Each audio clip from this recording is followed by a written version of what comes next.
Today's episode of the Bill Simmons Podcast is brought to you by SeatGeek. That is our presenting sponsor. The easiest way to shop for the best tickets thanks to their revolutionary grading system. You can buy and sell tickets in just 2 taps on your phone. Everything fully guaranteed. Right now, you can buy $10 off baseball tickets the first time you use SeatGeek. All you have to do is use promo code BSMLB. Go to SeatGeek, download their app, or go to SeatGeek.com. Get some baseball tickets if it's your first time. BSMLB, $10 off. We're also brought to you by Sock Fancy, the perfect Father's Day gift. Gift your dad the joy of unique, awe-inspiring, and sometimes bizarre socks delivered every single month. Shipping is free all over the world. If you don't like the pair you get, send them back. Swap for a fresh design. Sign your loved one up for 3 months, 6 months, 9 months, year-long subscription. Whatever you want, Sock Fancy will handle the rest. Get an extra pair of socks added to any subscription for free when you go to sockfancy.com/BS and enter code BS at checkout. And finally, we're brought to you by Larry Wilmore's new pod, Black in the Air, and Against All Odds with Cousin Sal. Our 2 newest podcasts. We have 2 more podcasts we're going to announce soon. I swear we're not going to have 70 podcasts. We're making all these choices carefully, but we have 2 more that we are going to announce fairly soon. Stay tuned for those. If you missed the BS podcast yesterday, I had Brian Curtis on and Joe House, and we talked about a lot of basketball, Tiger Woods, and we talked about Frank DeFord, who passed away, one of my favorite writers this week. And you can check that out in the archives. Right now we have Ice Cube coming up, and I'm going to give you my NBA Finals pick. First, Pearl Jam.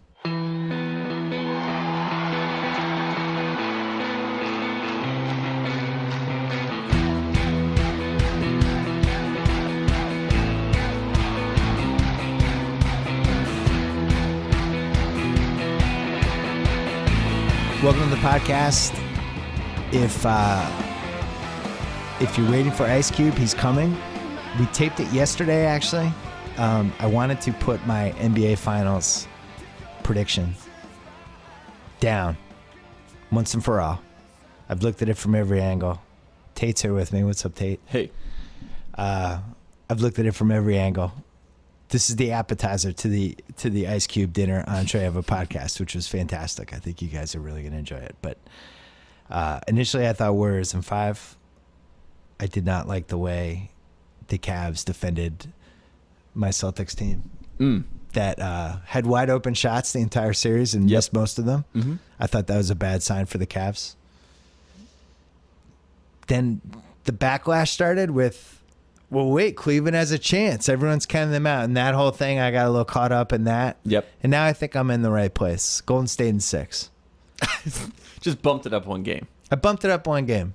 So we're 2015 finals. That's where we are. 6 games and win 6.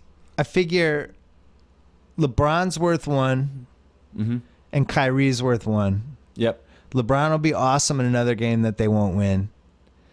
My question is, but debating between 6 or 7, will Mike Brown cost the Warriors a game in this series? But I think these teams know each other so well, and there's a predictability as good as they are with what's going to happen. It's not like Mike Brown is going to be like, oh my God, I never expected this. The Cavs have 7 players who are going to play in this series, maybe 8. Mm-hmm. They are very specific about what they do and how they handle their business. And I'm not positive there's going to be a massive. What would possibly happen in this series that would be like, wow, it's too bad Steve Kerr wasn't there. Mike Brown couldn't handle it. I think the only thing that you have to worry about is if someone like a Steph or a Kevin Durant, like if it gets to them, like the insecurity of the moment gets them again. I think Steph had the insecurity happen to him last year when he really got in his head. Durant's back for the first time. He was hurt too. Yeah, and he was hurt. But if you have one of those moments, I think that's when Kerr really steps in. Right. And that's the only thing that I could see. So my counter to that was they fell apart in the 4th quarter of Game 7 last year, and they had Steve Kerr, and he was there. I see what you're saying, though. So the Steve Kerr and Mike Brown difference, I don't think it's a strategy thing. I agree with you on it's a settle down guys thing, and I really think it's even more so a Draymond thing. Because I'm sure the Cavs are going to try to provoke Draymond this entire series. Yes. This is part of their game plan. Get him talking, get technicals, get him to do something dumb talk, hit him, bump him, elbow him, get in his face, try to get him out of his game. Didn't you think last year, like Draymond he was trying to show that he was tough and the Warriors were tough, and now He's not going to do that as much. I feel like they don't. What's the point? The whole team has to prove they're tough, right? I feel like Draymond took it on himself. It was an onus on himself to Especially show that after Bogut left. Yeah, he was like, I have to be the tough guy. I have to stay tough in this series. Yeah. And then that bit him in the ass last year. Right. And now Steph has to show he's tough. Clay has to show he's tough. Durant has to prove that he's worthy of being on this stage again. Like all that toughness has to come from elsewhere. But then I've again, heard- it's Draymond, so who knows? He can, I've heard that Durant point made. Are we sure Durant has to prove anything in this series? not in my opinion, no. I just feel like he won the MVP. He made the finals when he was like 23. Yeah, he seems very content with He his had life. really bad luck. Yeah. He's on one of the great teams ever. I would love to pick 16-0. I think that would have been so much fun to root for, especially if they win the first two. But I think Kyrie is great. He killed my team. Yep. I think we were going to win game 4, as crazy as that sounds. Not even playing that well when LeBron got the 4th foul. And Kyrie was just like, I'm going to score all the time, over and over and over again. And I'm going to make really hard shots, even though you're playing defense. It looked like from the Olympics this summer. That was the scariest thing about Kyrie was they won the title, he hits the big shot, and then they go to the Olympics, and it was like, oh, this guy is like the best scorer on Team USA right now, and he's like kept it up all year. So they don't really have anyone to guard him, which is a problem. Yep. I don't think that LeBron's unguardable when he wants to be. So you're talking about two guys in another team who can't be guarded. And then there's certain guys that the Warriors have that just aren't going to play in the series. They're not going to be able to play Zaza. Yep. They're not going to be able to play JaVale McGee.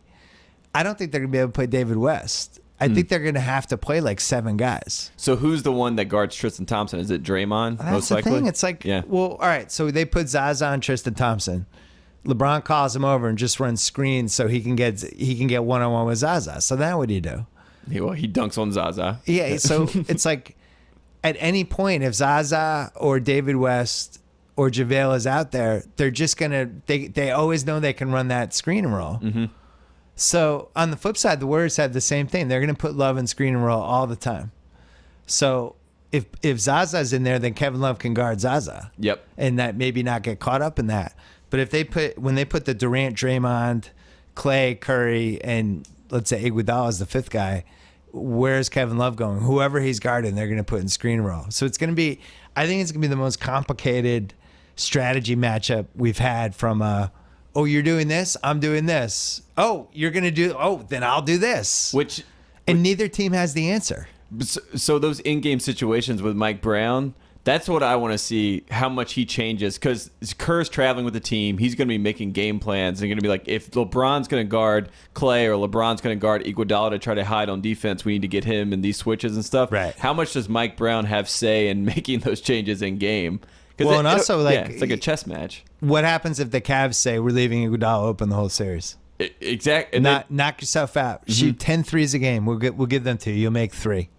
Yeah. So then that's where you want Steve Kerr to be like, oh, okay, you're going to do that? Then I'm going to have Iguodala running the baseline and trying to get layups and going back there. They have so much movement.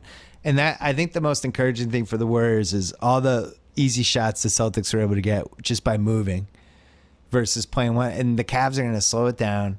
They're going to try to get into, first of all, if they make shots or they get an offensive rebound and put them in, then the Warriors can't go on the other end. Yep. Which is Tristan Thompson. Yeah. If Tristan Thompson dominates the boards, he's got to dominate. Yeah. Then that's a whole different situation. I think the matchups are really nice for the Cavs. I just don't think defensively they're going to be able to get stops. Love is going to have to play for them to win, and Love and Thompson together, there's too many shooters, and they're not going to be able to run out in time. I watched it in the Celtics series. Do you think Durant ever matches up and just says, "I want to guard LeBron"? Do you think he's going to have to? Yeah.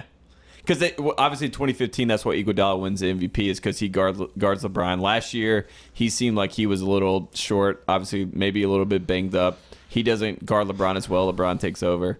This year, they have instead of Harrison Barnes being the fallback guy, now they have Durant to come over to guard LeBron. And if it's LeBron Durant, that's a whole different. I mean, that's well, incredible. think about it.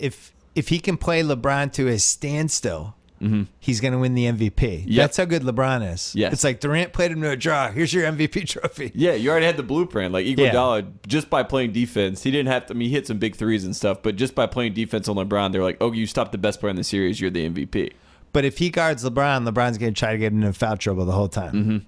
And So try to- that's the danger. And then you worry about his offense lacking if Clay doesn't step up. Does what I mean is Durant, like the ego of Durant being like, I want to stop LeBron, where he has to work hard on defense. Then he loses it on offense. Clay doesn't step up, and then you get back into the Curry has to carry this team, and then we get to the Warriors are shorthanded. They're having to rely on Ian Clark. They have to rely Yeah. on all these other guys.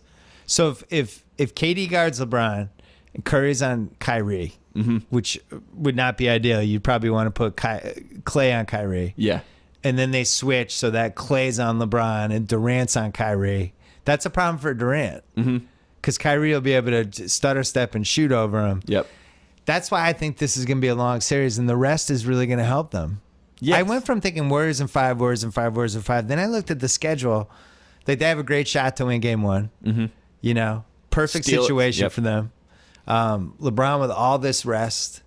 Warriors miss a couple shots. You're going to have a crowd that's going to be not your typical Warriors crowd. A lot of big wig dudes. A lot of people are just there to be there. It's in their head too. They lost Game 7 at And they home. lost game 7. And Kyrie's going to go into the series thinking he's better than Curry. Yes. So you have the best two players on the Cavs think they're better than anyone in the Warriors, which is a problem. This is not like, oh shit, we're playing the Warriors. They're gonna go at them. They're gonna be throwing swings. I just think the Warriors have real shooting matchups in their favor. That they'll be able to get good shots anytime they want. And that will put an incredible amount of pressure on the Warriors to just match the scoring. Yeah. Which, you know, the Celtics' biggest problem was when they protected the 3-point line, then the Cavs could drive by them, and they had no rim protection. They had basically Al Horford, and that's it. But usually it was Olynyk, and Yeah. so the Warriors Amir have Johnson. Draymond, who's the best defensive player in the league, other than Kawhi, and Durant too. So I hate to say this, but I think foul trouble is going to determine some of this stuff. Durant getting stupid fouls. But my pick is I think the Cavs and I think the Warriors win in 6, and I think KD is the most logical finals. He's the best odds, but I think he's the most logical pick because defensively, they have nobody to guard him. It's not Tristan Thompson. It's not Kevin Love. It has to be LeBron. Yep. They'll probably put Shumpert on him, but that means Shumpert now has to play. So Which is- he's out there either for that's Kevin 4 on Love or 5 on J.R. offense. Smith. Yep. Yeah. So now you can leave him open. You can't screen with him at all. And I don't know. It's a chess match. It's going to be a great series. And the playoffs were really awful. I did not enjoy them. But now it's going to pay off with some really good games that are almost going to play out like football games. Yeah, Like how we were definitely. like, oh, the Patriots against Atlanta. How are they going to? It reminds me of that.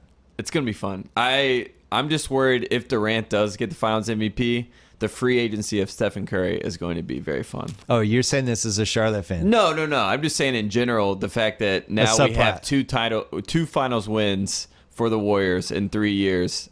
Iguodala wins in 15 by guarding LeBron when LeBron goes crazy. Yeah. 2017 Durant wins.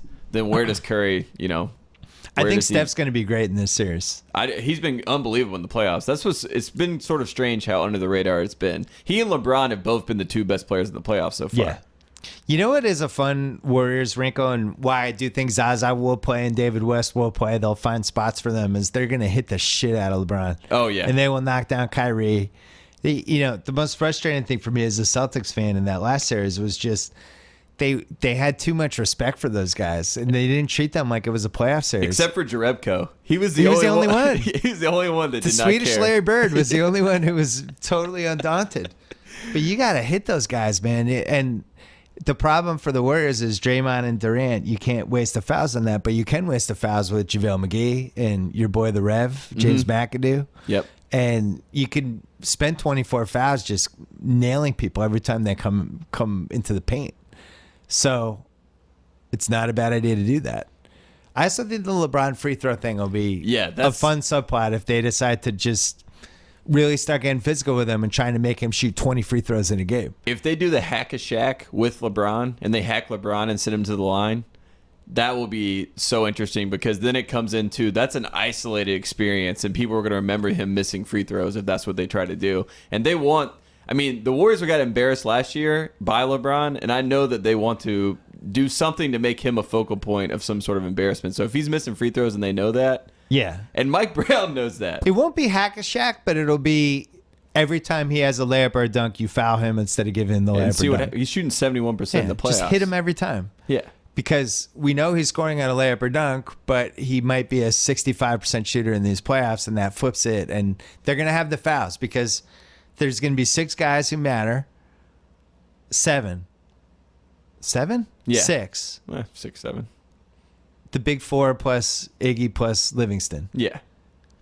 That's 6. Yeah. And then the 4 guys with 24 fouls. And those guys have to just hit the shit out of. And Kyrie is another one that I don't feel like gets knocked down enough. I'm not advocating violence. I'm just saying, like, the guy goes to the rim really hard. Hit him. Yeah. Make him pay. Try to block it. If you don't block it, knock him down. He'll get up. Make Yeah. the free throws. Yeah. Keep getting up. Yeah. The Celtics did not do that, unfortunately. So, what's your pick? I think it's going to go 7 just because of I don't feel like there's any way after the rest of the playoffs they don't want. I think that fouls, you're going to see a differential in some of these games where they Game to game. Yeah, they get them back into these games. I think it goes 7. I think the Warriors will get redemption at home in game 7. But it is weird that both years where we've had these two teams that the away team has won, not in their hometown. So we've never even seen a team win the championship with their home crowd there. And that's my fear with if it goes to 7. If I'm a Warriors fan, is that it's a Cavs team coming in that has already won in Game 7, which Yes. does not happen. Yes. It's the hardest thing in the planet to do is win a Game 7 of the finals in the NBA. You can do it in hockey, you can do it in baseball, football. It's neutral, but in basketball, it just doesn't happen. The home team almost always wins. I'm trying to think if there's any other X factor for me. I think personally, Pat McCall is a big X factor for the Warriors. If they just have Ooh. like a little scoring binge where he has like the Kyrie mentality where he looks very unbothered by any moment. So Yeah. if he just were to come in and hit 3 or 4 big threes, and you're just like, oh, Pat McCall had 15 points last night. See, And Tate, this is your rookie and inexperience coming in. Pat McCall's not going to have an impact. He's going to be terrified this entire finals. I know it seems fine now, but when you get to the finals, it is like big balls time. Yeah. It is like, Put 'em have on I the been table. here before? Yeah. I just think it's going to come down to like, I think every game is going to feel like a Game 7. Because usually in the finals, you have these peaks, and then you have the game where like the young guys come in for the Warriors. I don't think this series is going to be like that. I think it's going to be each one's going to be like a Game 7. Yeah. Which I don't really remember in recent memory anyway, a basketball series being like that. They always have little ebbs and flows. I'm sure Cleveland will toss away a game. There's going to be a game where Golden State's just 22 for 38 from 3, and Cleveland realizes late in the third quarter they're not coming back, and they'll turn the Jets off. I also see like the garbage time, say Warriors are up by a lot and it's a third quarter and they still have Steph and Draymond and those guys in. And if Cleveland's down, like Dante Jones comes in, Richard Jefferson comes in. Dante Jones is out for blood. And those guys are in Yeah. there to strictly try to get a technical, try to get someone ejected, try to get something to happen that'll shake the series up. So that was rewatching Game 7. I was fascinated that Jefferson was out there for so many big minutes because he's not the same guy this year. Yeah. So, and they haven't really, it's not like they replaced him with anybody different anyway. I'm excited. I'm going to Game 1. Nice. I will be back in time Friday for a recap, and we'll be doing a podcast on that. But Perfect. I'm excited for Game 1. Me too.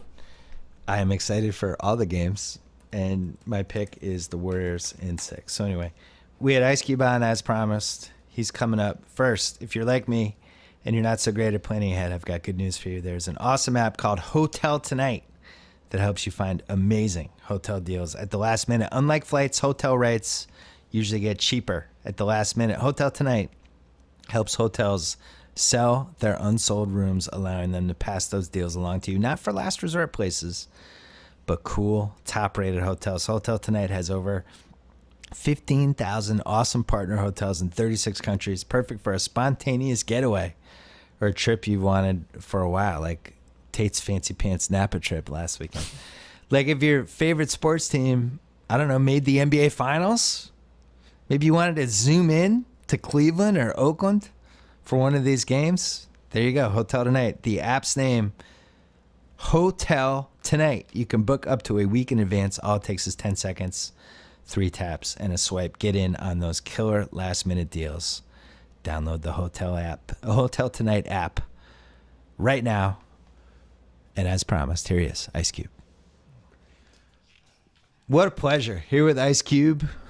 Yay.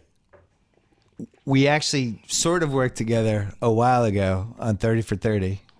You were in the first series. I remember being blown away that we got you to be involved with one of them. It was about the Raiders. Yeah. And their time in LA.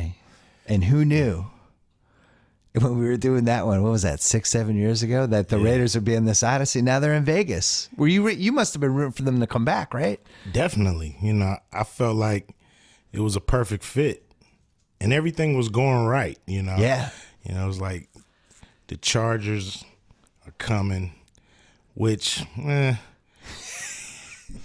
the Raiders coming and Carson, they back. We got them.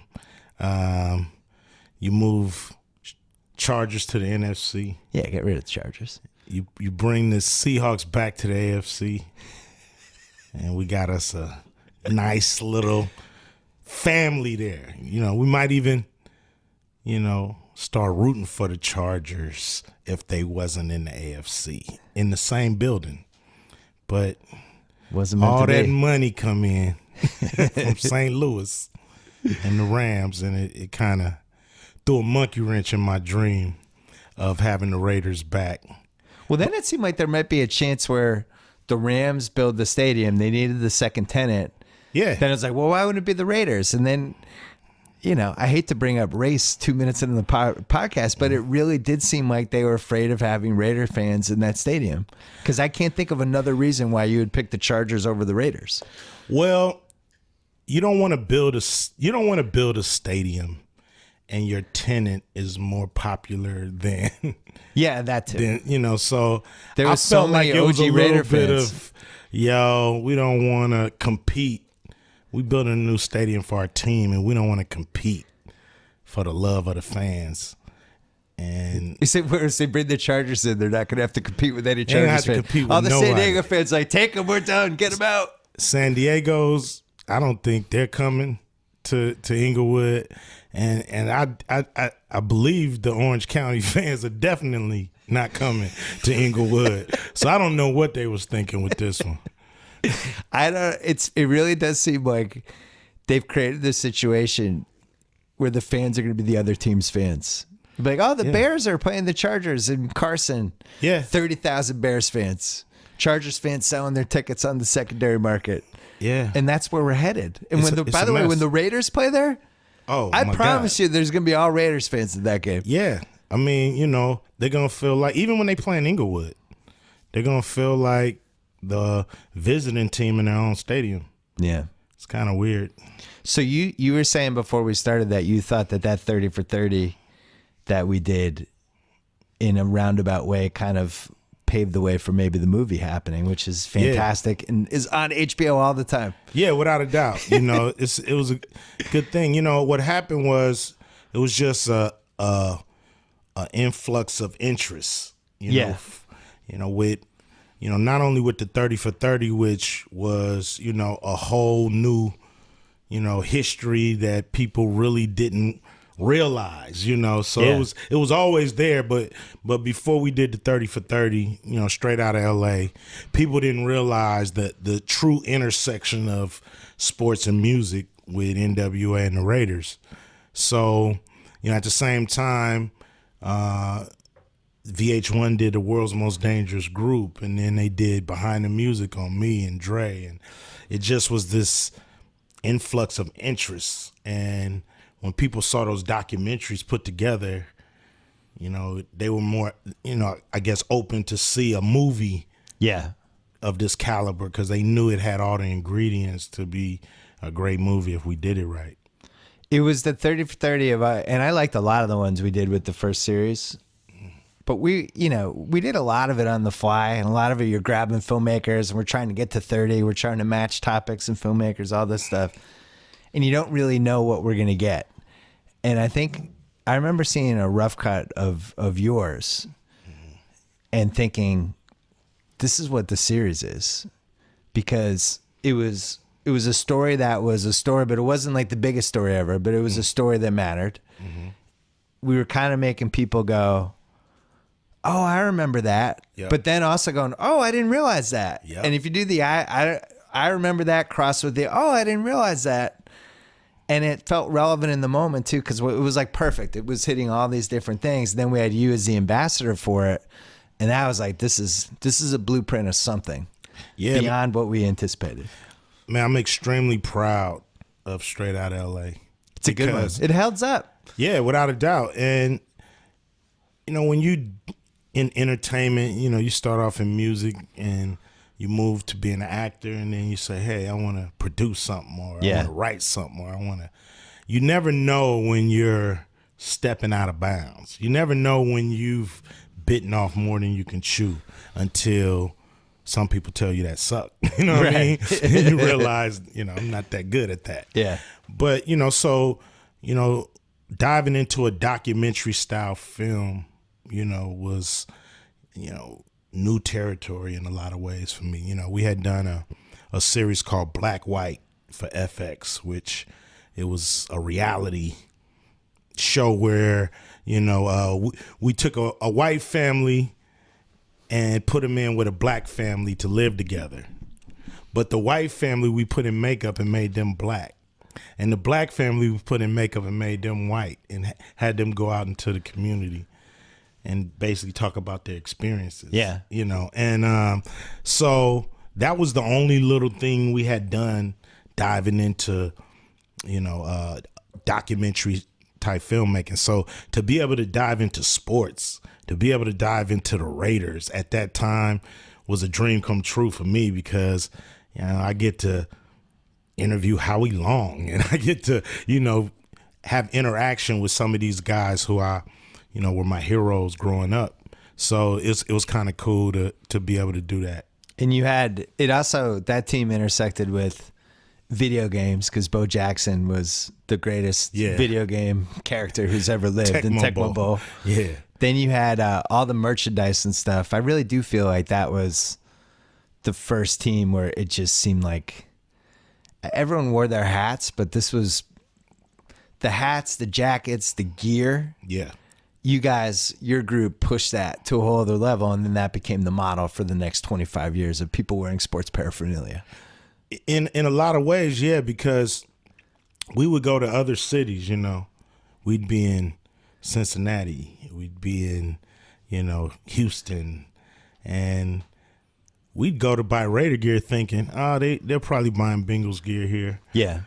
They probably got all the Oils gear sold up. We'll be able to go get a Raider hat, something. No, all the Raider gear is gone. And everybody else team stuff is up there. So we knew. And then we go to the show that night, see the whole crowd in Raider gear, and we knew that this was a phenomenon that was happening that had little to do with football on the field. How much of that was luck?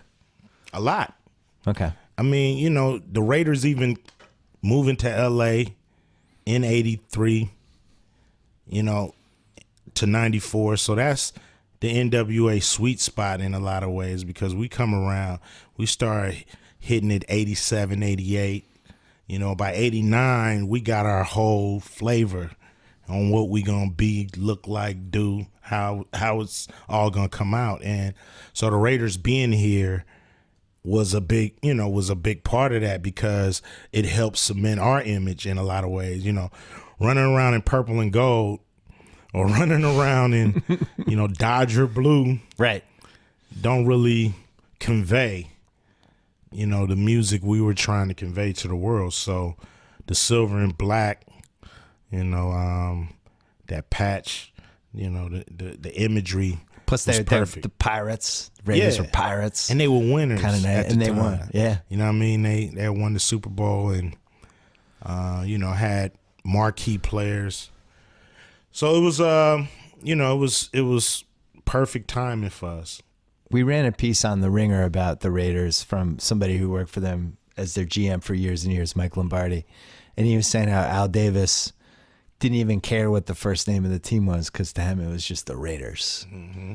And it was like, didn't really matter. And now they're the Vegas Raiders. It was like, doesn't matter. The Raiders were the thing. It's so strange that they were in LA though, I've lived in LA now for 15 years, like the Raiders and everything there. And then just compared to like the Dodgers and the Lakers, as you said, like the purple in Dodger Stadium and the blue. And then you have this Raiders come in. That's one of the reasons I love the documentary so much.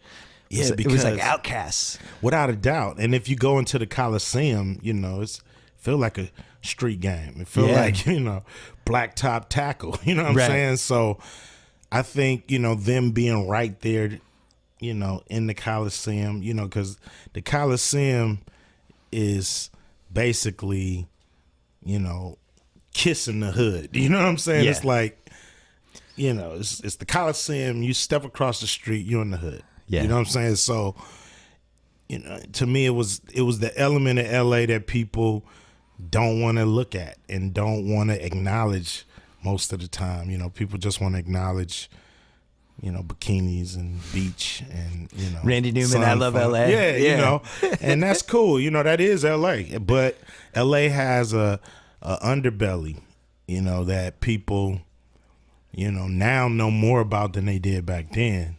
But it's still a part of LA that people don't want to, Well, I'll tell shake you, up. I'll tell you from my end, because I grew up in Boston, and especially when the '84 finals and all that stuff, and we were like, we're the tough guys. These LA guys, they're the pussies. Yeah. They're out there in the beach, and they play soft, and we're physical, and we beat them in '84 because we were tougher. Mm-hmm. And we had no idea about the side that you just talked about. Well, I mean, in '84, you guys were a tougher team. We had the big clothesline. Yeah, you guys had. And when looking back, the Lakers at the time got caught up in that. Yeah, totally. And didn't play, and they was worried about being tough. But by '85, the Lakers was a little tougher. They were ready. And they were ready for the challenge to be able to be tough and play and keep their composure. And Magic got tough. The '84 finals was the best thing that happened to Magic. That pushed him to another level. Made him, it gave him a dark side that I think he needed. Yeah, even though that finals hurt me more than losing to Boston, and this last updated, Kobe versus the big three. Yeah. Yeah, that '84 was painful, man. It was painful. And now they're talking about this finals that we have now, whether this is the most star-studded finals ever, because there's 7 All-Stars on the Cavs and Warriors. I still feel like that 84, 85, 87, with the characters that we had with Magic, Bird, and Kareem, 3 of the top 6 ever. Yeah. Worthy, McHale, Dennis Johnson, Michael Cooper. It just Pat Riley as the coach. Like, it just feels like I think it was more star-studded back then, is my point. It felt like it. Yeah. It felt like more of a big deal. Yeah. And probably because, that was, when ESPN wasn't like all over the place and, all these other networks that, bring sports to you, probably more than you would want. Yeah. But, back then it was kind of laser focused on those series. Now, it feels like a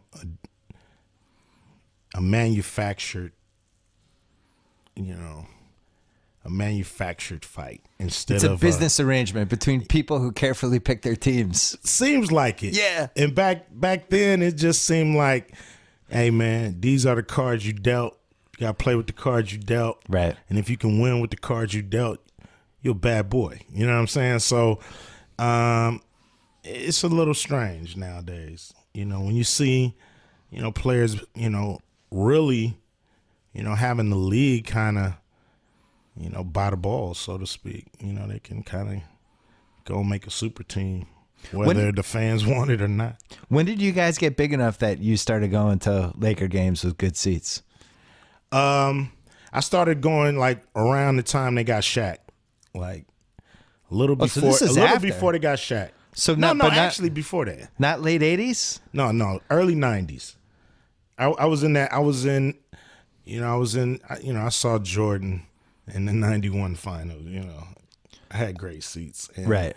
It was just seeing him up close, and just like not believing this guy's going to Remember be that? able to demolish our team. Yeah, remember in 91, it was like Jordan can't win the big one. Yeah, it was. Once And he's in the Lakers won finals, game he won. one. Yeah. Lakers won game one, and then, I put my feet up, I might have lost a lot of money on the Lakers that series.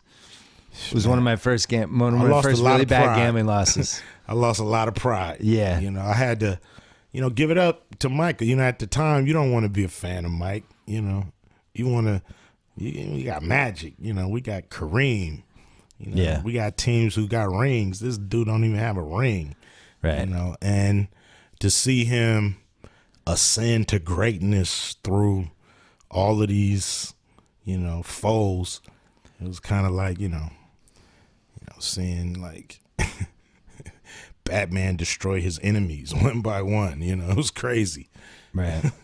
Did you follow the 25th anniversary of Rodney King, all that stuff? There was documentaries and magazine pieces like 6-7 weeks ago, and it was in the news cycle for about a Yeah. week. Were you following that? Not really. That stuff kind of it's nauseating. You know what I mean? Yeah. It kind of it makes me feel messed up inside. You know what I'm saying? So I don't really need to relive all that stuff. Right. I kind of hate the fact that some news channels just rehash a lot of mess for nothing.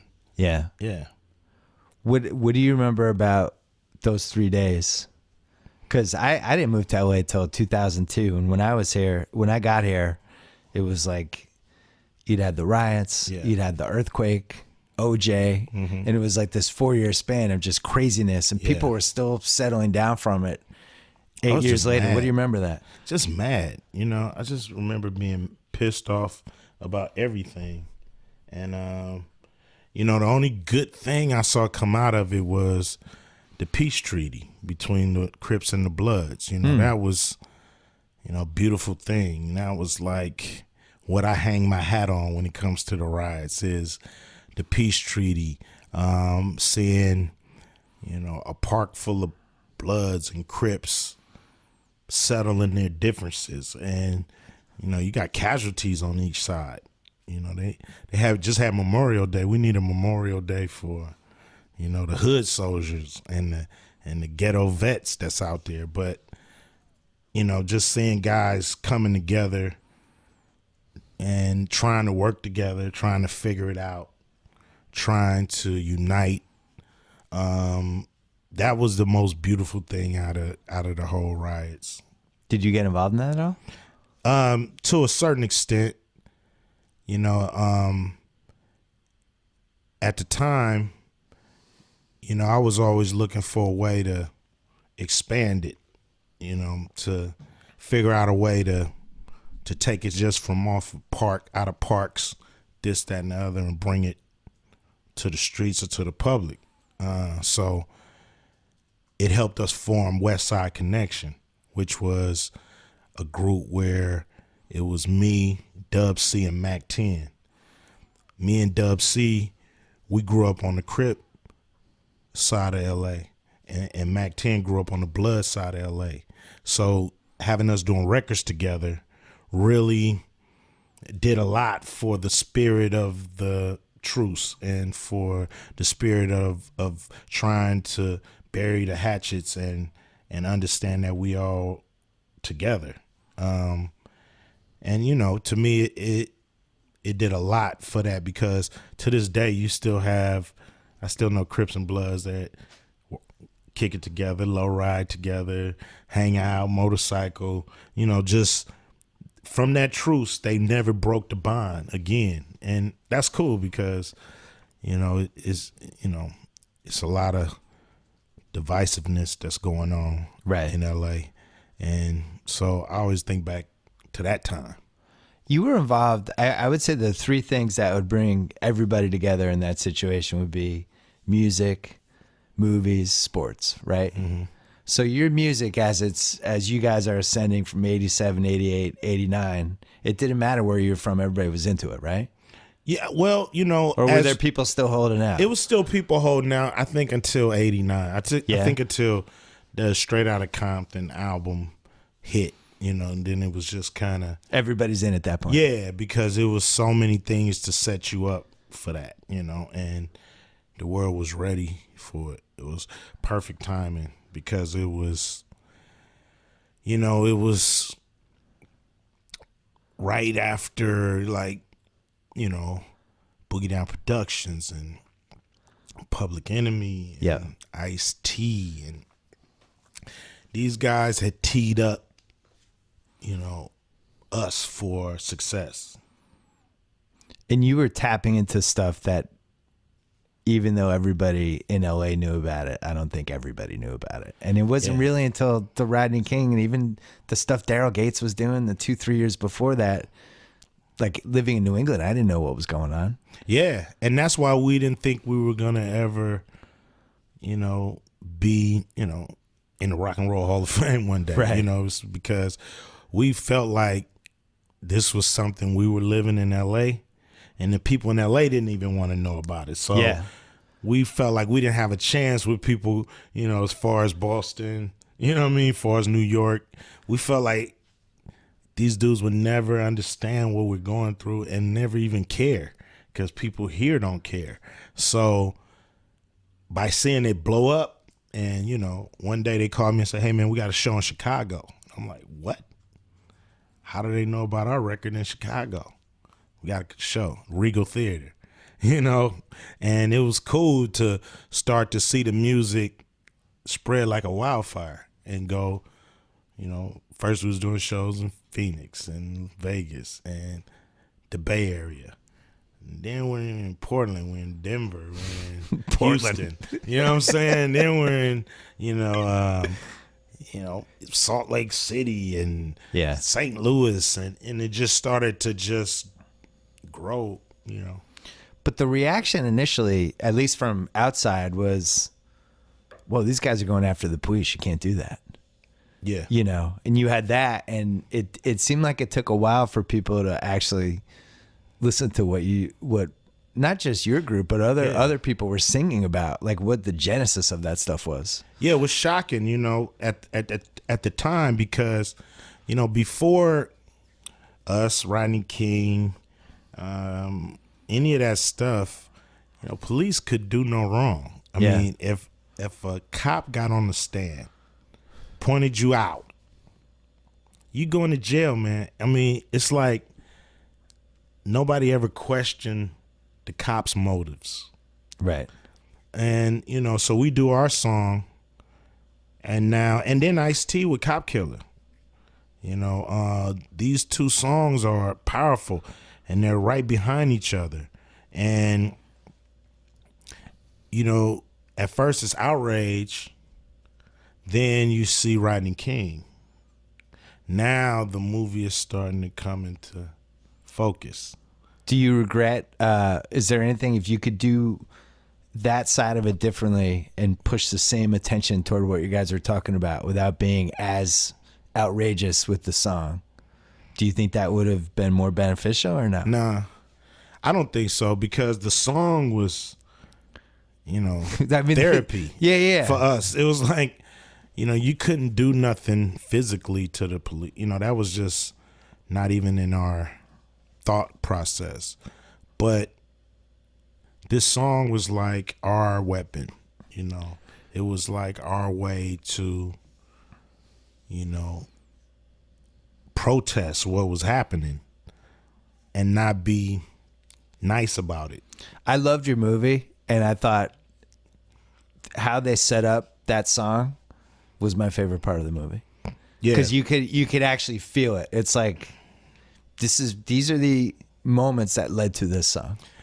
And here's why you was able to feel it, because you realize what the police don't, or what the police don't take time to realize, is that you know, you basically dealing with some good dudes. You're not dealing with that criminal element that you don't mind the police deal with in that way. You see what I'm saying? So that's what makes you say, man, come on. You know, these dudes is trying to make it out.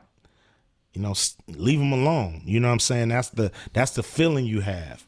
And, you know, that's kind of how we were. You know, even Easy, you know, doing what he was doing, he was basically trying to get out of that. This was his way out, was music, because he didn't want to do that no more. Yeah. Because he knew it was a dead end. And so that's what pisses you off, man, about the police. You know what I mean? It's like you see a dude go into a church, you know, shoot up people, and they walk him out in a damn bulletproof vest and don't want nobody to touch him. But then they go beat up some 18-year-old kid mouthing off at the beach.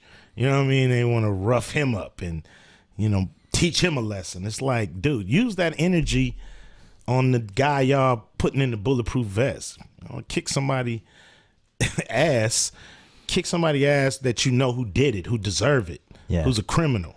You know, not some kid mouthing off at you or, you know. So that's the problem. It's like, you know, it becomes, you know, a bully mentality and not just, you know, trying to take the bad guys off the street, teach them a lesson. You know, it's like you're teaching everybody a lesson that you run across. How do you, I mean, obviously you're not talking about every policeman because we have great policemen too, right? Of course. So you're talking about I'm a talking couple about of the people that spoil it for everybody. How do you reconcile that when you meet a good policeman, somebody who's does their job well and has done everything right, and he meets you and he's like, you're the guy who was in that group who had that song? Yeah, they usually love me. You know, they usually want to take pictures. You know, even if I do the song, they'll want to take pictures backstage because, you know, it is a good cop, bad cop phenomenon out there. And, you know, what we would love for the good cops to do is point out these bad apples, man. Get them off the force. Yeah. So you guys can get your respect back from the community. Right. Because the community understands the necessity of the police and why they need to be there. They love them, the fact that they're there. What they don't love is the abuse. Yeah. You know what I mean? So, you know. And you think for like the Rodney King was the one that became infamous, but I mean, was that once a week? Man, that's every day somewhere.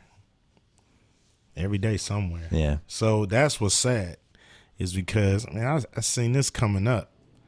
You know, just how the police deal with people in our neighborhoods and in our communities is just too heavy-handed. Yeah. Too heavy-handed.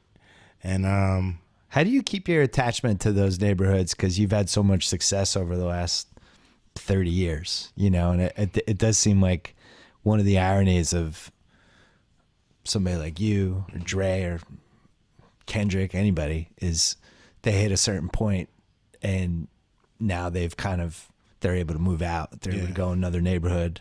Mm-hmm. The stuff they're singing about, writing about isn't the same stuff that would connect with somebody who's 18 years old living in the worst part of LA. Mm-hmm. How do you reconcile all that?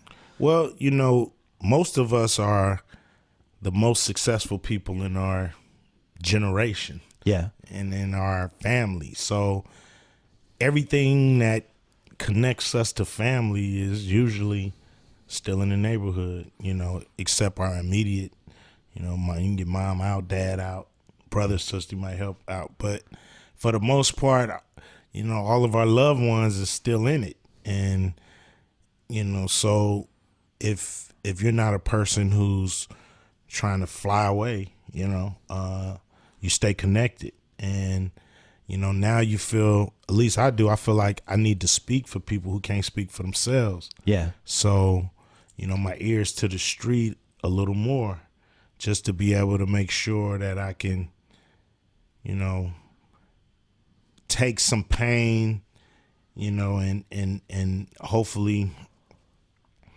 you know, help the world to understand what we go through, you know, and that's what it's all about, you know. That's what's the beautiful thing about music is it's all understanding. It's all a way for humans to understand each other, Yeah. behavior, and it's all discovery.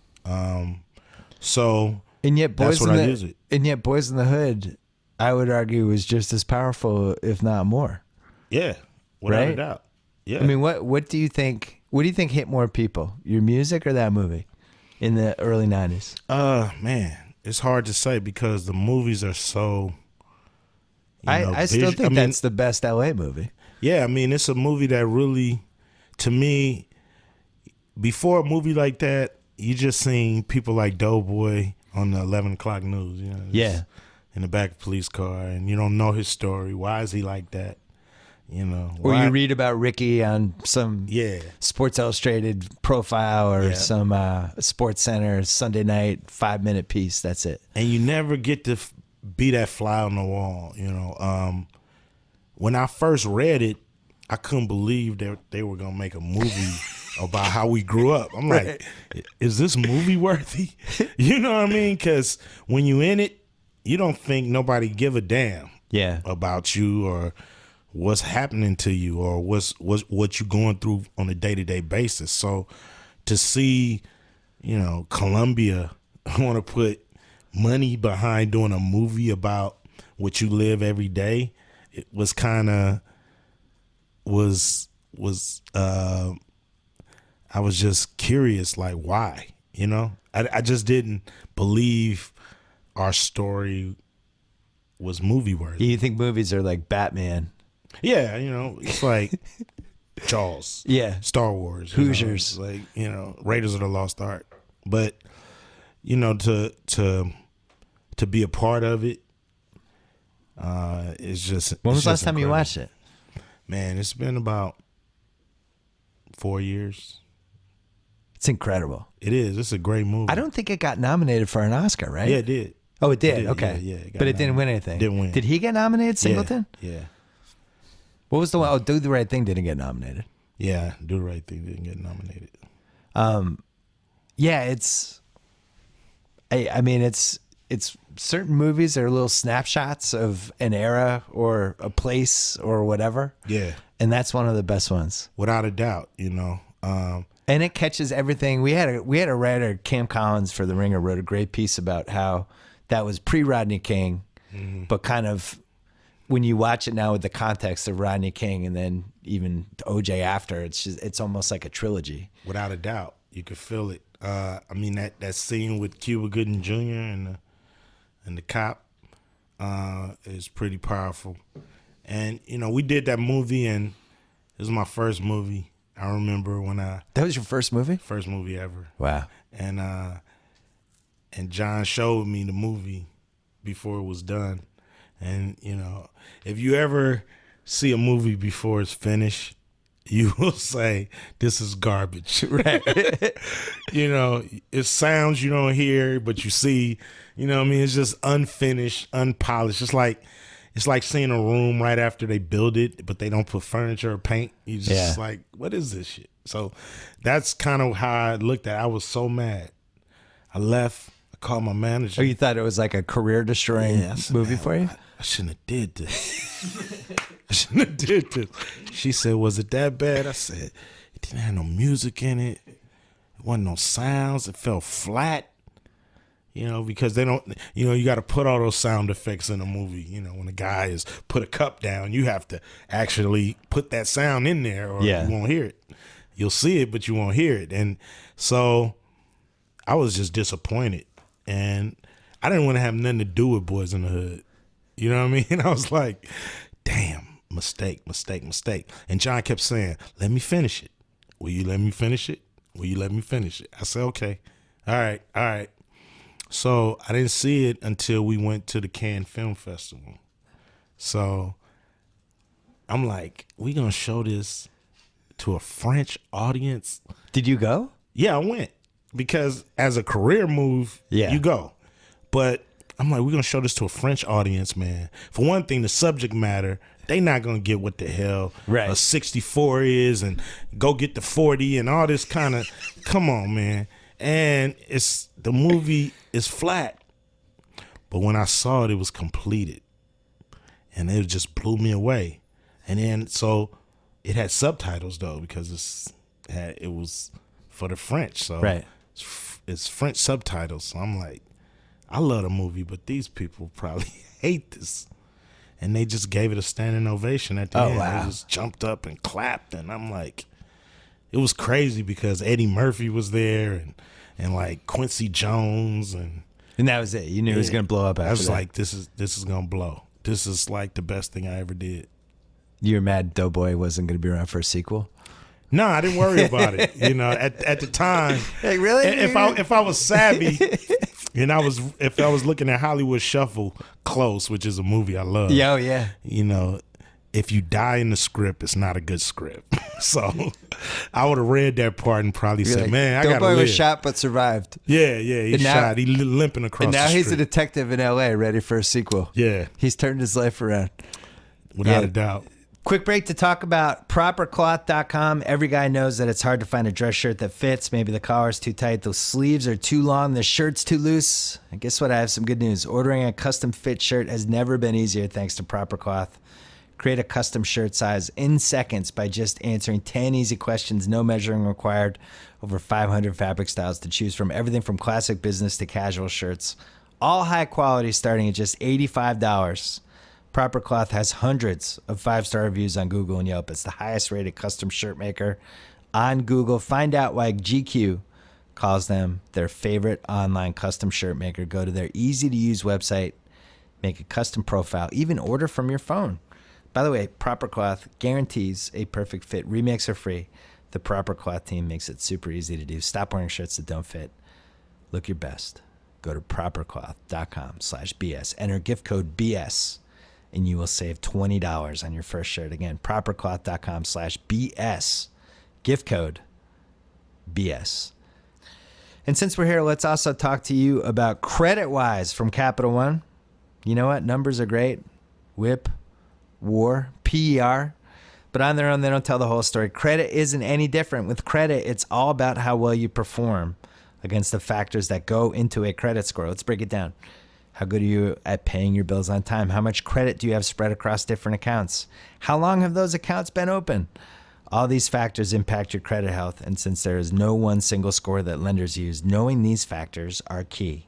Just like on the field, there is a lot more to your credit than just knowing your score. CreditWise lets you track the factors that make up your credit health using information from your TransUnion credit report.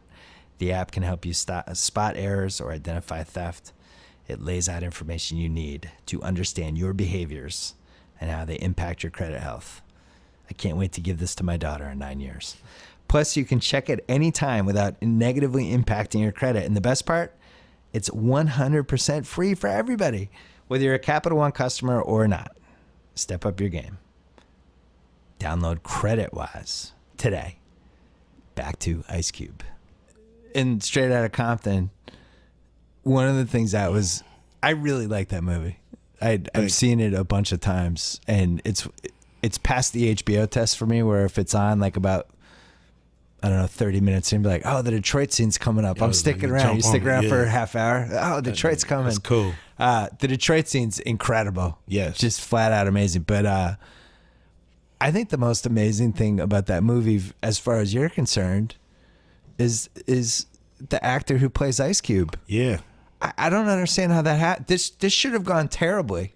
There's no way this should have worked. This should have been a disaster. And it was the opposite. It was like you CGI'd yourself.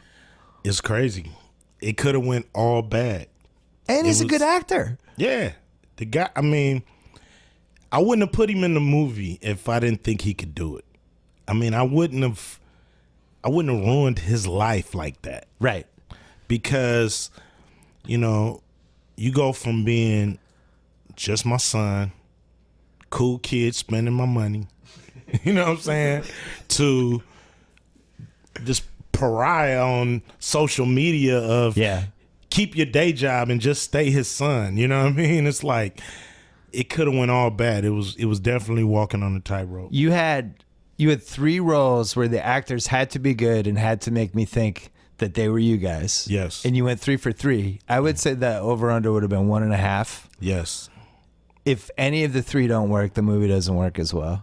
I If agree. 2 of them doesn't work, you barely get released. I agree. And then you went 3 for 3. It's incredible. Yeah, man. You know, it was, you know, we say we was on a mission from God. You know what I'm How many saying? years did that take? It took about 4 to, you know, because it moved from one studio to another. Yeah. And Was it it easy to was a get all couple the of music? different writers. Huh? Was it easy to get all the music for you guys? Uh, Because it's a little spread Easier, around, right? because- Easier, yeah. Tamika, which is Easy's widow, she, you know, was a producer, so she controls the music, and but the music has a lot of samples in it, so it took layers of you know, convincing on some levels. How accurate was the scene when you guys are teaching Easy how to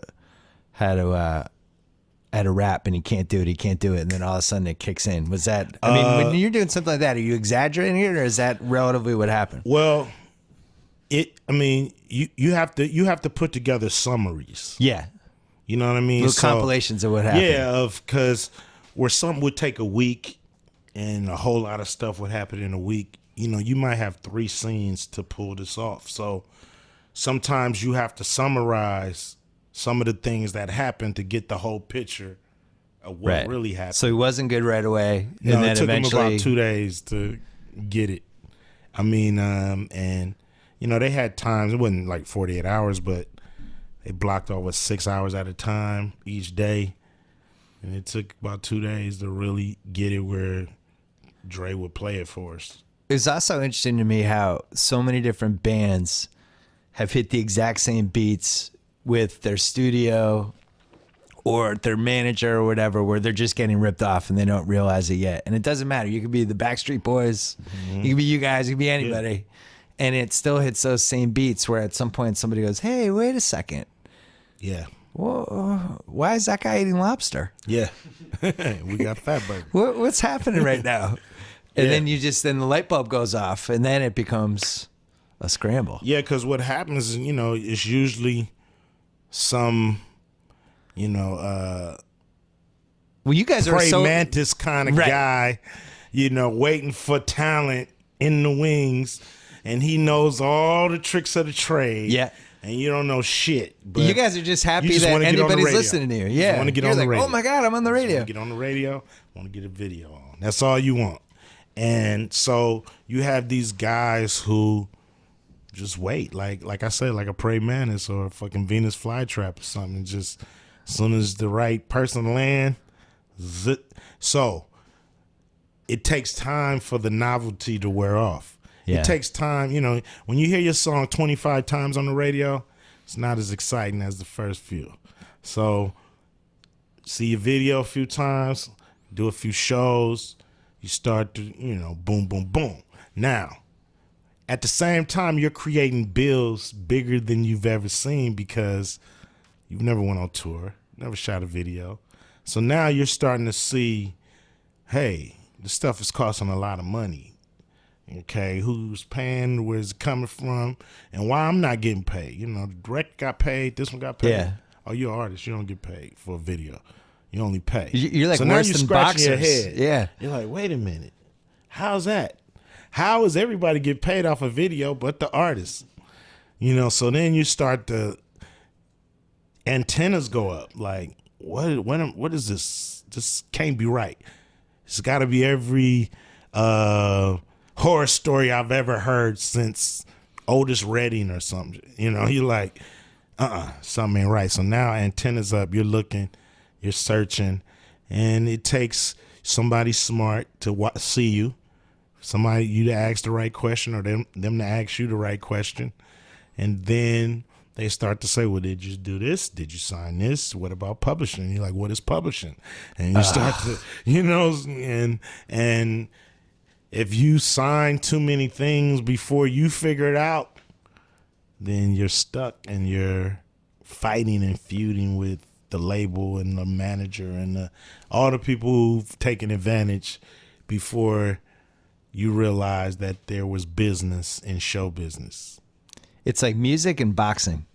Yeah. Those are the two where you signed 3 things wrong early and you're just screwed. Like Ali had like no money by the time he stopped boxing. Yeah, it's crazy. Everybody was just, hey, here, Ali, oh, I'll take your, and then there's none left for Ali. Yeah, that's how it is. And it's a trip because when I got in the movie industry, and they're like, we're going to pay you this and your check is coming and you'll get it Friday. I'm like, get ready to chase these people down for my money. Right. I'm telling my team, get ready to chase these people down.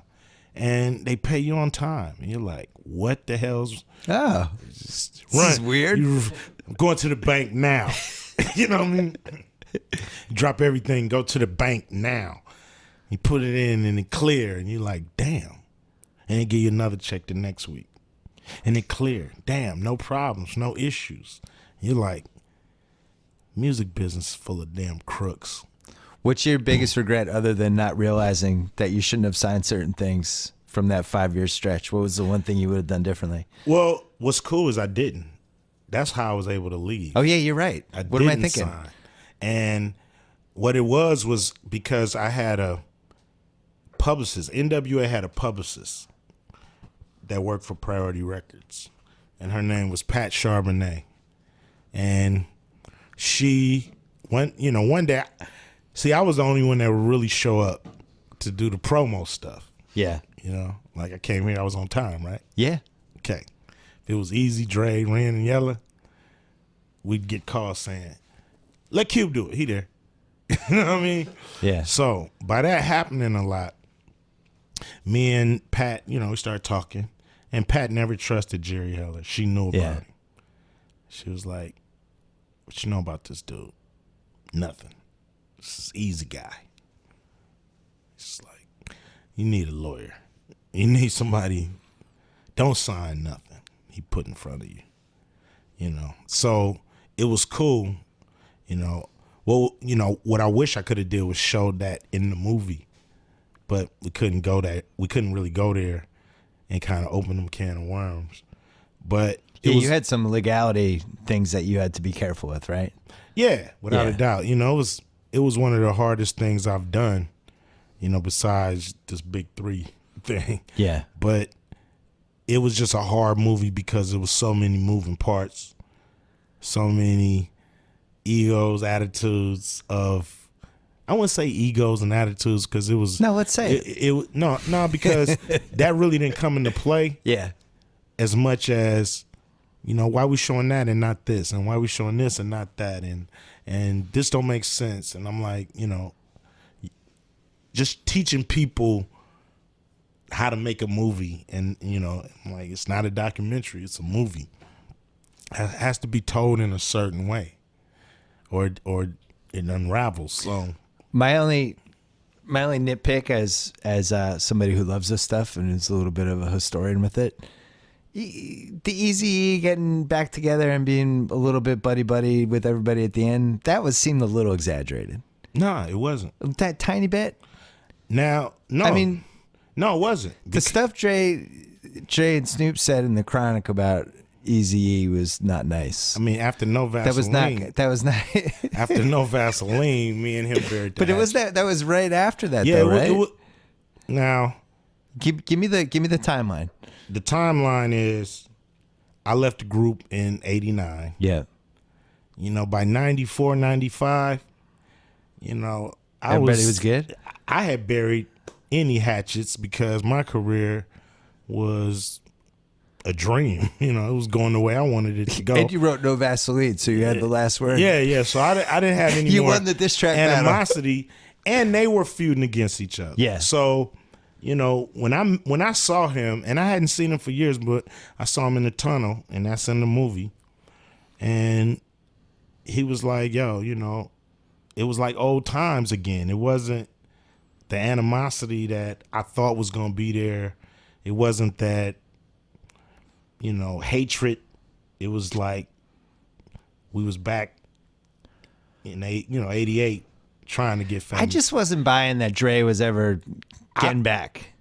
I don't know about that part. Yeah. Because when I left the group, I didn't know what was going on either. So Yeah. this movie was a lot of discovery for me too, because in putting the movie together and interviewing Ren and Yella and all the people that was there, I'm learning stuff that I was never privy to because they That's wasn't pretty talking cool. to me.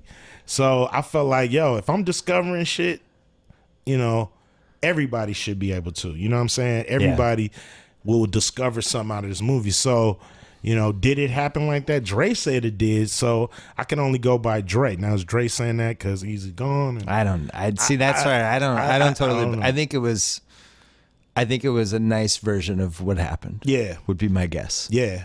I don't think Dre was ever like, yeah, it'd be great to work together again. I think he was good at that point. That'd be my guess. I don't know. Dre is, he's one of those dudes who work off inspiration. So if he was So you don't inspired know. that day, he might have had a conversation. Wait, so anytime they do the diss track tournament, it's always No Vaseline and Hit 'Em Up in the finals. Yeah. I'm proud of that. I don't know who's favored. It's almost like Warriors Cavs in 2017. I think Mine you were is better. first. Yeah, you were first. Mine is better. Here's why. okay. We were in the same group, so it's more personal. Oh, They that's were just interesting. friends. What do you think, Tommy? Definitely. No Vaseline's the best by far. All right, Tommy says, I don't know, hit him up. It's an ugly diss song. I mean, it's vicious. In No Vaseline, did you ever brag about having sex with somebody that Dre had maybe, or Eazy had been with, or dated? Nah. I'm trying to break it down in my head mentally. Yeah. I think you're favored in the finals. I mean, You were first. yeah. It was like the first big ass one of its kind. I don't know. I have to think about it some more. Okay. When Tupac did it, did you feel like, hey, that's my corner. I invented this. Nah, I mean, Tupac's was banging, but my loop is better too. I mean, using that Daz, man, Brick. Oh, come on now. It's a very good scene in the Cinderfella? movie, too. Oh my God. You know what I mean? It's like, nah, you gotta give it up to Pac. He one of the best that ever picked up a mic. But if he was here, I'd still tell him. Can't fade No Vaseline. Who do you have? Because No for- Vaseline has a big intro on it that they never play. It's damn near a theme ride. You know what I mean? Who do you have in Pac versus Biggie, which is the Bird versus Magic of Lord. hip hop? Depends, No, that's not. You can't answer depends. You have to pick. It depends. Okay. If I'm talking about on stage passion, MC from the heart, that's Tupac. If I'm just talking about lyrical gymnastics, that's Biggie. So, if you wanted to write songs with somebody for 2 days, you'd pick Pac. I pick Pac. If you're on, if you're at In-N-Out Burger sitting outside with somebody and you're like, hey, entertain us for 15 minutes and just come up with some rhymes, that's Biggie. I think on the cuff, he's got to be the choice for that. Yeah. I think, Biggie probably could freestyle better than Pac, but Pac got the passion. And I'm a passion rapper. I'm a Pac guy, but I'm there's just a lot not of a Biggie dudes out there. wordsmith. Yeah. You know what I mean? You got to have some passion behind it. I'm on the Pac side. Pac's my Larry Bird in this. I guess he's your Magic in this one. Yeah. I had one more music question. If you had trademarked Triple Double after you sang about it in that song, hey, first of all, Triple Double, it started like in the early 80s basically with Magic's PR guy, and then it became kind of a known basketball thing, but not really. Then you did it in the song. I felt like it went to another level. If you trademarked it, I think it would have worked. I think you could have trademarked it from that song. Then every How time do I somebody get said paid? triple double, How you do I would get- gotten paid.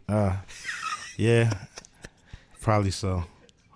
Is Yeah, that the lyric you get that people bring up the most? Yeah, people be has like, to, right? Yeah, I get that a lot. You know, on my Twitter feed and everything, man. How did you measure a triple double in a pickup game? Q? It's one of the unsolvable questions. The game would have to go to at least 30 well, by one Yeah, I mean, you know, or 20. I keep a statistician with me. Yeah, I mean, when you get paid, you can do that. All right, let's talk about Big Three. Oh yeah, I'm excited. How many years in the making was this? A year, maybe Okay. a little more. Your idea?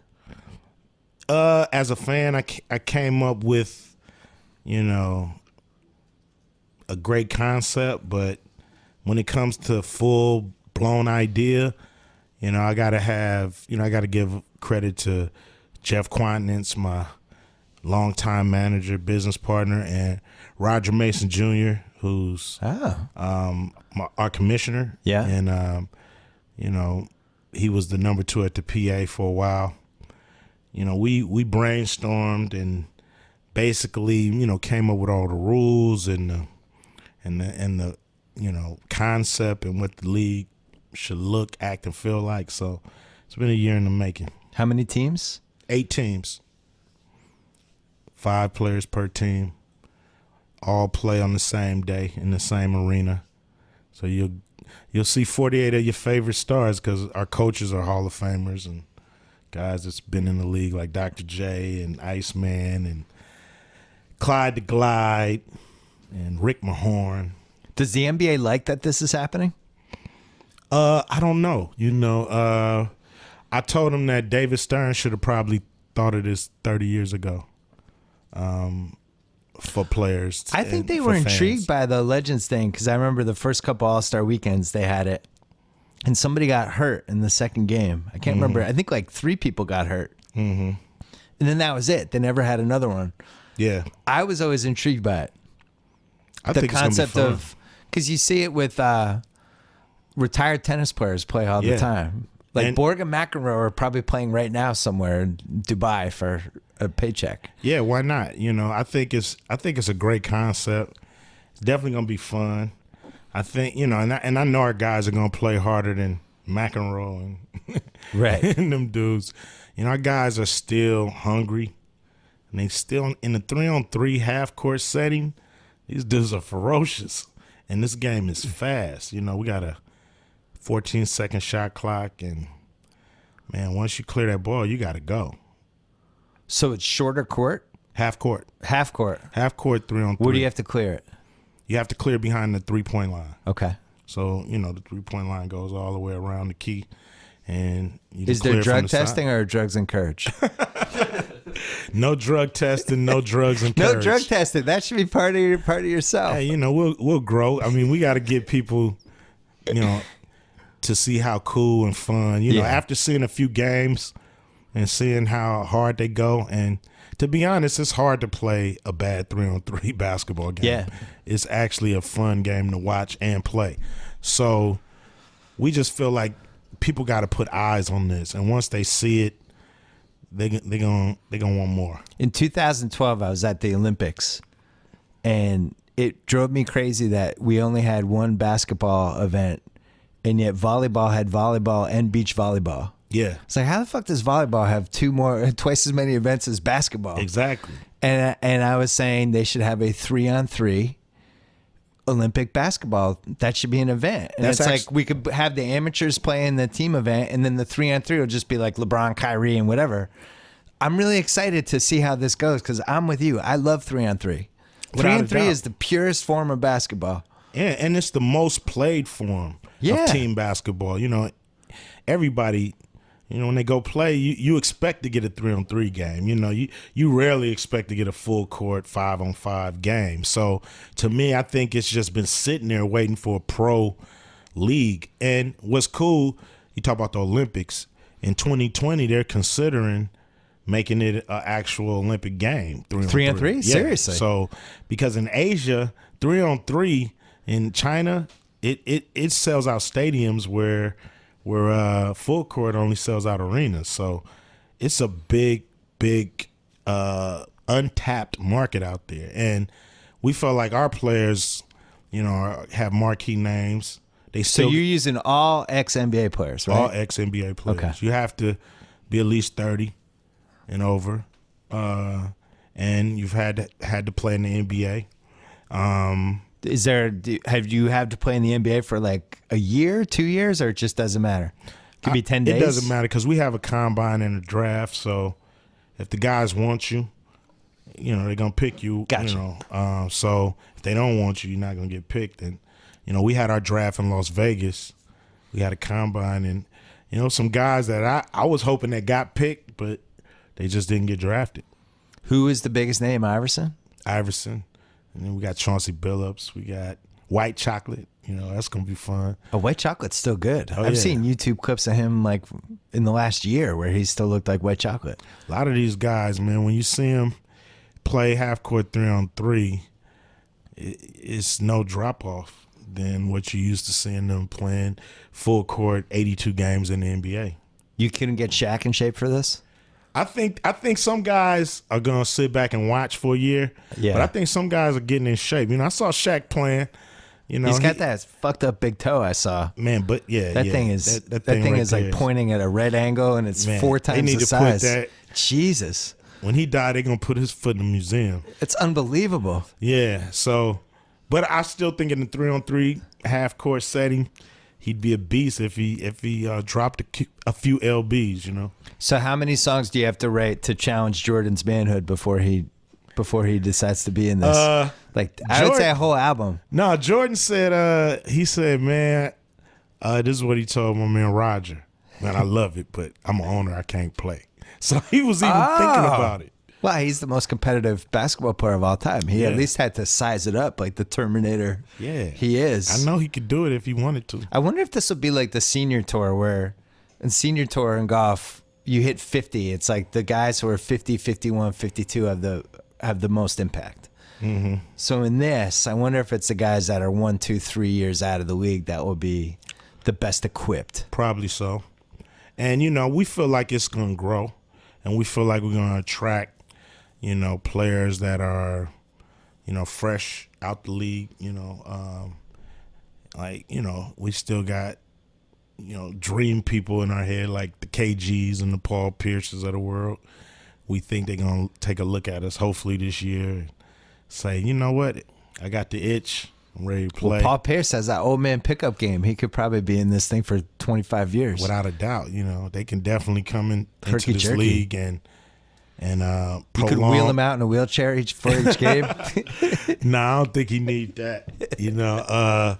But to me, it's going to be fun just to see these guys battling again. That's what it's all about is having fun in the summer. How are you doing the team names? We picked the names. We got the 3-headed monsters. We got Trilogy, Yeah. Killer Threes. We got the Ball Hogs. We got the Ghost Ballers, Threes Company, Tri-State. So we got a few.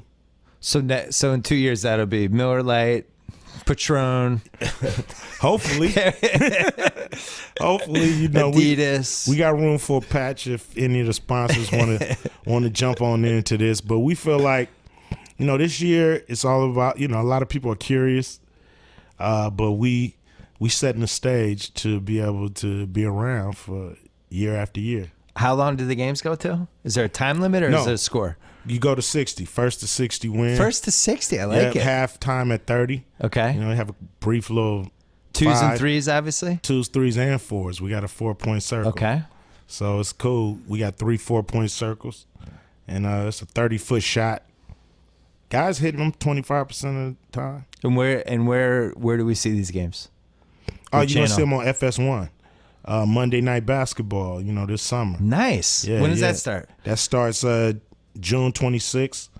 Our first game is June 25th in Brooklyn, and games air the next day on FS1. Are you the commissioner? No, Oh, just a Ro- founder. Roger Commissioners- Mason is the commissioner? Yeah, Roger Mason Jr. You're founder. Yeah. So you're like the James Naismith of three ball. No, he's an inventor. I'm just I guess the Colonel Sanders of Colonel basketball. Sanders, I'm just capitalizing. I'm really on excited to see how this plays great out. thing. Yeah, me too, man. It's gonna be fun. How many Celtics? We got Scalabrini. He's so we got the White Mamba. Yeah. He'll be a good ambassador too. He's funny. He's become a really important media guy in Boston too. He's good at it. He's good and at he selling plays stuff. for the Ball Hogs, which Yeah. their colors are green and white and gold. So I think the Boston fans will find a nice little synergy there. Well, if you get KG, I think you'd find even more synergy. You gotta start challenging him too. We want KG. We want KG, Paul, and Rondo. my God. Let's bring them back together. Let's do it. We want Tim Perk- Duncan. Perk We know coming you're off out the there bench. bored. We know Tim. You tired of swimming. Come on and play for the big three. Tim's definitely not listening to this. Yeah, I don't yeah. even think Tim knows what the Somebody internet know is. Tim. Yeah, Somebody know where Tim is. Just catching me. He probably climbing a banana tree. You know what I mean? Somewhere in the Bahamas. Yeah. So Tell Tim what the Tell internet Tim is what and we tell doing. him what a podcast is, and then Yeah. he'll listen to this. Well, I'm excited. The Big Three, June 25th or 26th? June 25th, we play Barclays. But Yeah. we're going to be all over the country. So you should go to big3.com if you want tickets. Ticketmaster. Like I said, we got 48 of your favorite players coming into one arena. 4 games, 1 ticket. It's a good idea. fun day. And we'll be here at the Staples Center. All right. And you got to come check us out. I will. I promise you I'll be there. Yeah, for sure. And then you're on iTunes. Yeah, definitely. Your movie's on HBO 7 hours a day on one of the 7 different things. Pretty much. Yeah. What else? Anything? Oh, Triple man. X 2? I saw it on an airplane. I thought it was good. What? Triple X? I like the second Triple X movie. You Yeah, it made was a little pretty cool. appearance at the end. It was pretty cool. I'm a Triple X fan. Yeah, I'm a they're great supporter of the movies. franchise. They great movies, man. Yeah. I mean, great action. I like that over the top action too, when it's done well. Yeah. All right. Ice Cube, thank you. Hey man, thanks for having me, Bill.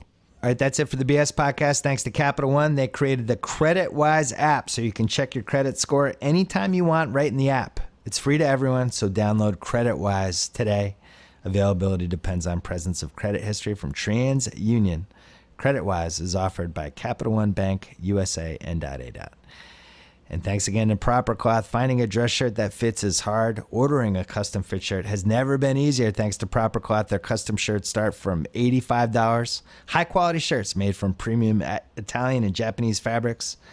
They even guarantee a perfect fit. Remix are free. Stop wearing shirts that don't fit. Start looking your best. Go to propercloth.com/BS. Enter gift code BS to save $20 on your first shirt. Don't forget to go to theringer.com for all of our NBA finals previews, stories, features, all that stuff. Roger Sherman's Bachelorette recap, which is fantastic, and all the other great stuff we have on The Ringer. Don't forget about Larry Wilmar's new podcast, Cousin Sal's new podcast, and all of our other great podcasts, including The Ringer NBA Show, which has a big breakdown of the finals, and also GM Street on the Ringer NFL Show with Tate and Mike Lombardi. All of those on our network. You can find them on theringer.com. We'll be back on Friday with another BS podcast. Until then. Wanna see